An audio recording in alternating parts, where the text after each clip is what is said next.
Եվ այսպես էլի թրիփը պետք է իրականացվի Հայաստանի տարածքում նախատեսված տարանցման ուղիների շրջանակներում, ապագայում հստակեցվելիք տեղադիրքերում, պահպանելով Հայաստանի լիակատար ինքնիշխանությունը Հայաստանի ինքնիշխան տարածքում ծրագրի ողջ ծածկույթի նկատմամբ, այսինքն չի լինելու թրիփ ենթակառուցվածքների որևէ կտոր, որևէ հատված, որևէ ուրեմն տեղակայում, շինություն, որևէ բան, որտեղ որևէ կերպ կսահմանվի Հայաստանի Հանրապետության ինքնիշխանությունը եւ իրավազորությունը։ Թրիփ զարգացման ընկերությունը ԱՄՆ վերահսկիչ բաժնեմասով եւ սկզբունքային հարցերում Հայաստանի վերահսկողությամբ նպատակ ունի ապահովել թրիփ ենթակառուցվածքների զարգացումն ու իրականությունն։ Այստեղ իհարկե էական է, ես ուզում եմ ընդգծել, հետո շարունակության մեջ տեքստի էլի անդրադարձք այս կտորին, բայց արդեն նշում ենք, որ ուրեմն եւ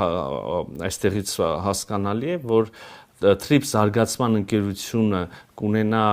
ամերիկյան վերահսկիչ փաթեթ բաժնեմասերի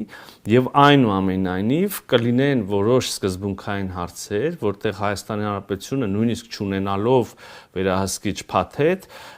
կունենա իր վերահսկողությունը, այսինքն կլինեն հարցեր, որտեղ անկախ բաժնեմասերի չափից, մեծ, փոքր, շատ, քիչ լինելուց, առանց Հայաստանի Հանրապետության համաձայնության ոչինչ տեղի ունենալ չի կարող։ Ուրեմն ակնկալվում է, որ ընկերությունը պատասխանատու կլինի թրիփ զարգացման համար 49 տարի նախնական ժամկետով։ Հայաստանը ԱՄՆ-ին առաջարկելու է թրիփ զարգացման ընկերության 74% բաժնեմասը, իրեն պահելով 26% բաժնեմասը։ Ակնկալվում է, որ այս համագործակցությունը կերկարաձգվի եւս 50 տարով, այսինքն եթե կողմերից որևէ մեկը առարկություն չունենա, ինչպես ցանկացած գրեթե բոլոր պայմանագրերում, հա, այսպիսի դրույթ նախատեսվում է, եթե կողմերը բավարարված են համագործակցությունից, ուզում են շարունակել, շարունակում են, եթե ոչ, եթե կողմերից որևէ մեկը առարկում է, ապա չի շարունակվում եւ հիմա ակնկալվում է, որ այս համագործակցությունը 49 տարին լրանալուց հետո կերկարաձգվի եւս 50 տարով, Հայաստանի կառավարությանը հավելյալ սեփականության տրամադրմամբ նրա մասնաբաժինը դարձնելով 49%։ Այսինքն հիշում ենք, սկզբնապես առաջին 49 տարում Միացյալ Նահանգները կունենան 74% բաժնեմասի, Հայաստանի Հանրապետությունը 26, եւ եթե որևէ մեկը մեզնից չառարկի երկարաձգելուն, կարելի է երկարաձգվի եւս 50 տարով, եւ ահա այս երկրորդ շրջանում 50-րդ տարուց մինչև 99-րդ տարի